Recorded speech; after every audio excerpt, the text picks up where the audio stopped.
your side given your three angle measures. So today you're going to have two triangles. So the following theorem and its converse involve the relationship between the sides of two triangles and an angle in each triangle. Okay, so two triangles and an angle within that triangle. So we do have the hinge theorem. It talks about side angle side inequality. So your two sides will surround that angle that you're given. So if two sides of a triangle are congruent to two sides of another triangle, and the included angle of the first is larger than the included angle of the second, then the third side of the first triangle is longer than the third side of the second triangle. Now that's a lot of words. It's really not that much. So if I look at these two triangles, I have an included angle between these sides that are marked congruent, right? Okay, the side RS is congruent to AB and ST is congruent to BC. Okay, but your angles are different. So since this angle right here is 80 degrees, that's larger than 60, right? Then the side opposite that 80 degrees is going to be your longer side. Okay, so this side right here is going to be longer and this one will be shorter because this angle measure is smaller. Okay, so this side is longer than side AC. Okay, we also have the converse of the hinge theorem. So if you have two sides of a triangle are congruent to two sides of another triangle, and the third side in the first triangle is longer than the third side in the second, then the included angle in the first triangle is greater than the included angle in the second triangle. So it's the same thing, but now you're looking at the angles instead of the side. So here again I have MN congruent to SR. Okay, so I have my congruent sides there. And MP congruent to RT, my two congruent sides there. Our included angles would be angle M and angle R. So it's the angle between your two congruent sides. Next, I would look at the side lengths of both of those triangles and see which one is greater. Okay, well 36 is larger than 33, meaning this angle right here, angle M, is going to be your greater angle. Okay, so that angle M will be greater than angle R because the side opposite that angle is larger. Okay, so we're just comparing these sides and we're comparing these angles. So we're going to do another example here. In example 1, we want to compare the measures of segment GF, so that's this one right here, and segment FE, that's this one right here. So first I want to find my included angles. Well, if I look at this picture, I have HG congruent to HE, and I know since they share this side that it's equal to itself, right? So I have an included angle in that upper triangle there of 28, and an included angle of 22 in that lower triangle. So I know 28 is greater than 22, right? So if I go to the side opposite that, that means this side GF is going to be your longer side. Okay, so for my inequality, I can write GF is greater than FE. Okay, so that's all I have to do. I just have to write that inequality, that that side is greater than the other side. Okay, example 2. This time we're going to compare angles. So that's using the converse of the hinge theorem.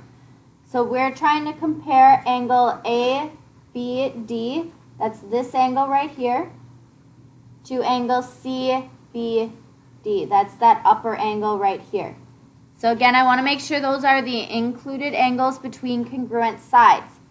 So I have that BC is congruent to BA. And since I have this shared side here, it is congruent to itself. So those two angles are your included angles. Next, I want to look at the sides across from those angles. Okay, so I have a side of 13 and a side of 16. Okay, since 16 is larger, that means the angle across from it has to be your greater angle. Okay, so if I'm comparing angle ABD to angle CBD, okay, so I just wrote that underline there so that we can compare them. I know ABD is the greater angle, so I would say it's greater than the other angle.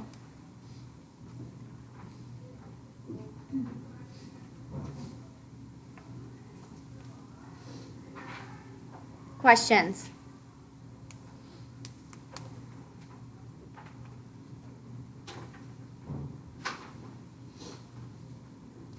All right, I want you guys to do 1 to 4.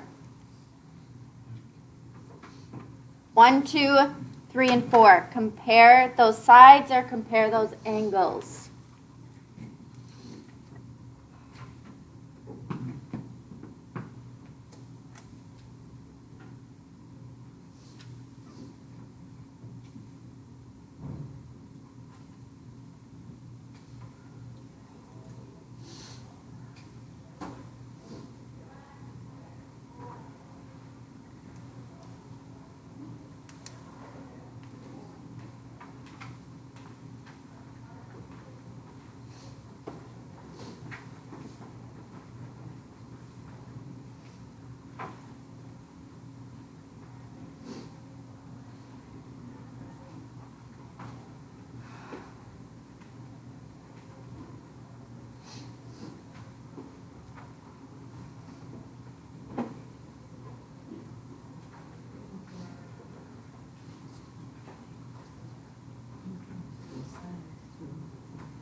All right, so looking at the answers to these problems, so in number 1, we're comparing side MR to RP.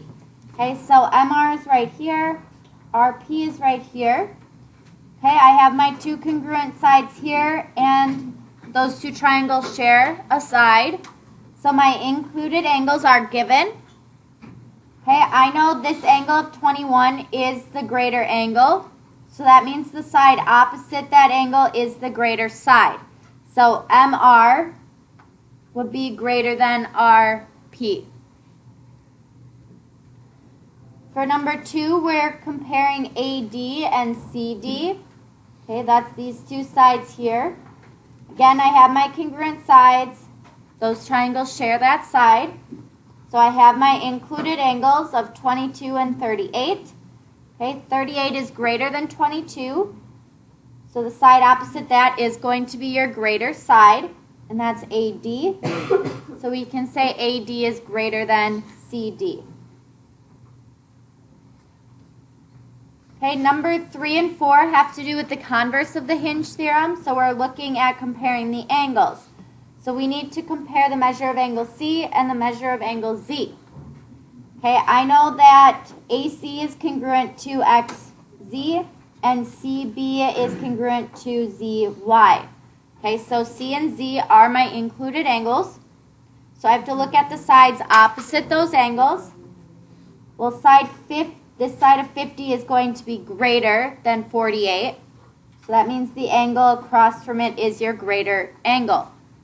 So the measure of angle C is less than the measure of angle Z. Okay, so Z is greater. Same thing in 4. We're going to compare these two angles right here. Okay, 42 is the greater side. So that means angle WYZ is your greater angle. So we'd write it as the greater angle there. Questions? All right, we're going to do the same process, but we're going to write an inequality for a range of values for x. Okay, so it's the same process here. So I have this side and this side congruent because they're both 24, correct? And I know that those two triangles share that middle side. Okay, so I'm looking at those included angles. I have an included angle of 120 and of 115. Well, since this angle is larger, I know that opposite side there has to be greater than this side here. Okay, so I would have this side of 4x minus 10. It has to be greater than that other side of 40. Okay, so you're still just writing that inequality, but instead of with the segment label, you're using the measure. Okay, from here I can just then solve for x for that range of values. So add 10. So I have 4x is greater than 50. Divide by 4. So our x values here have to be greater than 12.5. Okay, so I can plug in any value for x that is greater than 12.5. So I can plug in 12.6. I could plug in 100. Okay, any value that is greater than that 12.5 is your range of values.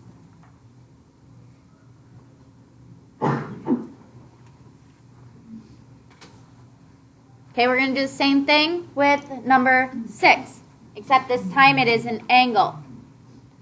Okay, so I know these two sides here are both 60, so they are congruent.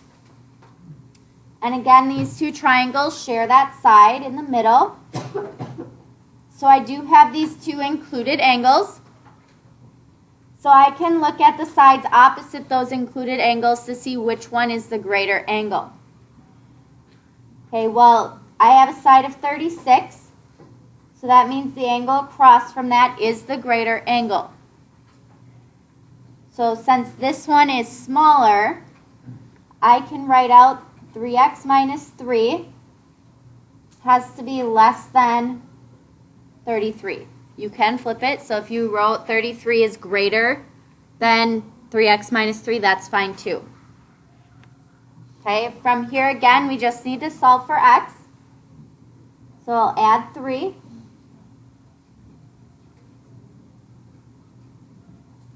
So I have 3x is less than 36. divide by 3.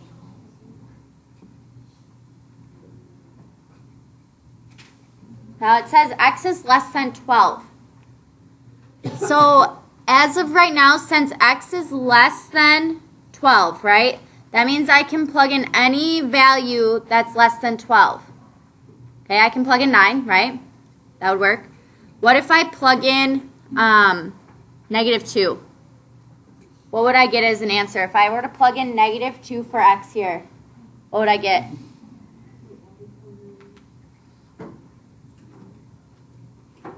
So 3 times -2 is -6. -6 minus 3 is what? -9. Can an angle measure be negative? No. So your angle measure has to be greater than 0, right? So that means I need to take this 3x minus 3 and make sure it's greater than 0. Okay, so I have to take 3x minus 3, make sure it's greater than 0. Okay, and again then just solve for x. So I'd add 3. So I have 3x is greater than 3. Divide by 3.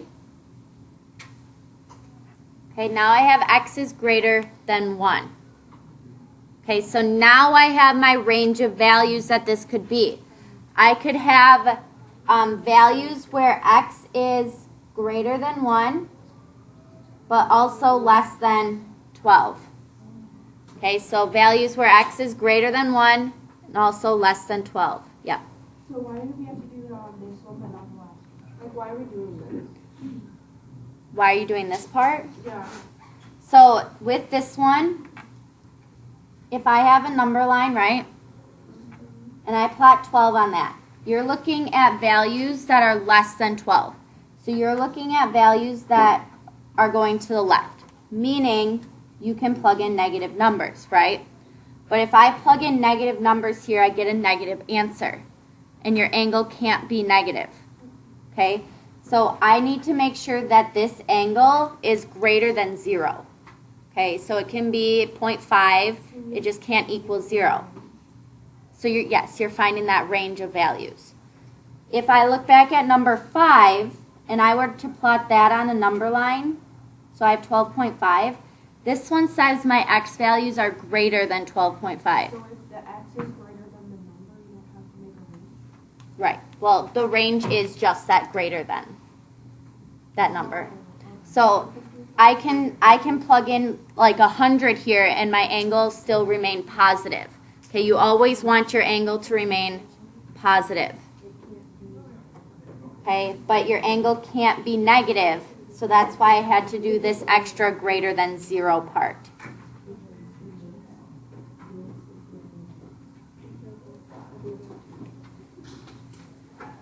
Okay, so you're still just using that hinge theorem. Other questions on those two problems? Setting up any inequality and solving for that range.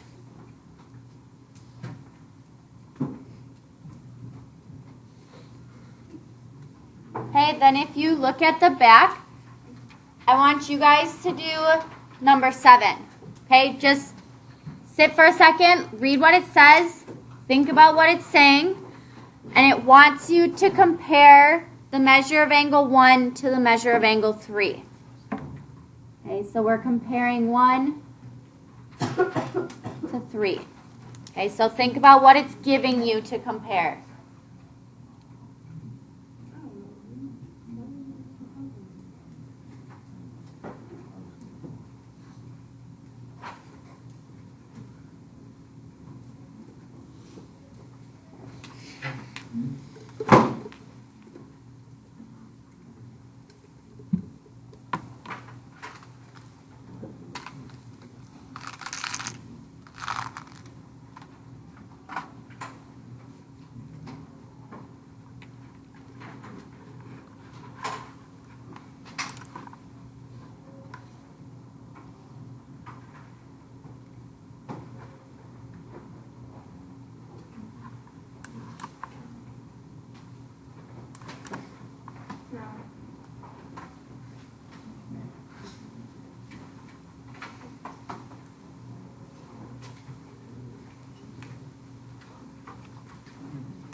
All right, how many of you think angle 1 is greater? Raise your hand. How many of you think angle 3 is greater? Raise your hand. Angle 3 is greater. Okay, angle 3 is the greater angle.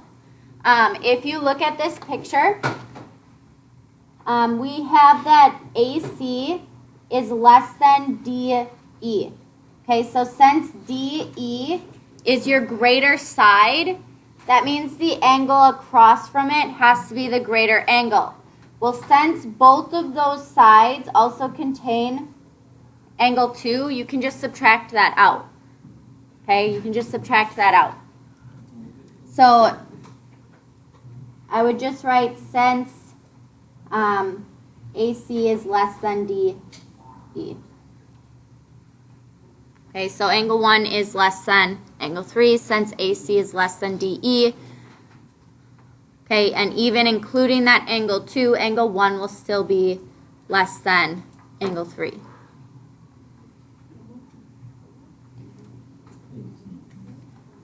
All right, looking at the last 4 problems, again, we're just using the hinge theorem, okay, comparing our sides and comparing our angles.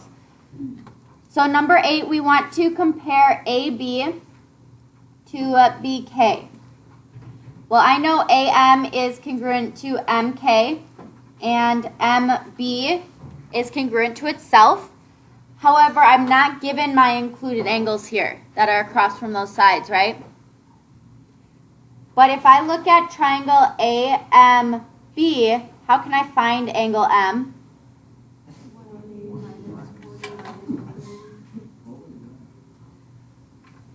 Good. Okay, so I can subtract 40 and 30 from 180 to get that angle. So that angle is 110, meaning what is the angle right next to it then? How do I find the angle right next to that one then? 180 minus 110, right? They're straight line, so they have to add to 180 together. So that angle would be 70. Okay, so now that I have those 2 angle measures for those included angles, I can now compare the sides that are opposite them. Since 110 is the greater angle, that means side AB will be your greater side. So AB is greater than BK.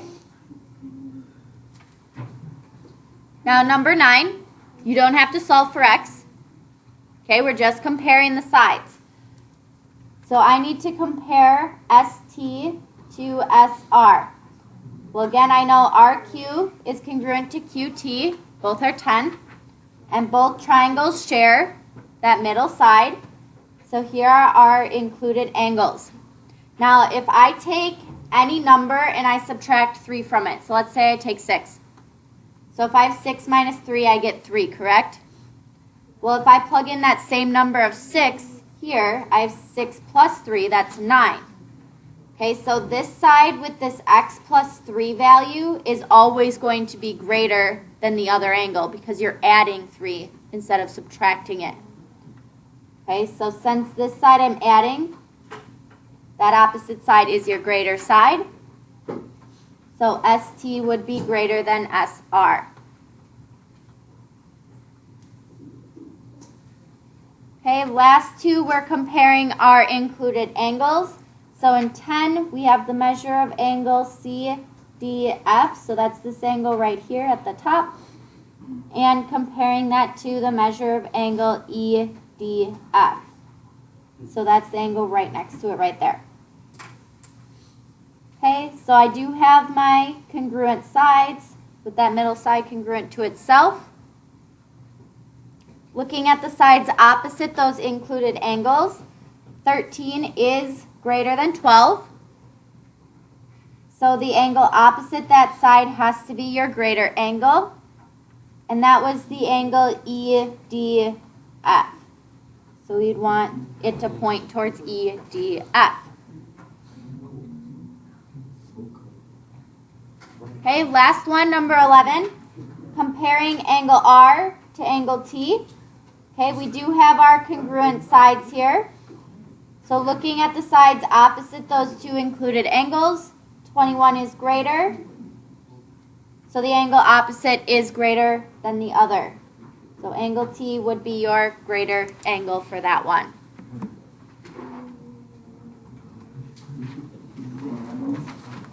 Question.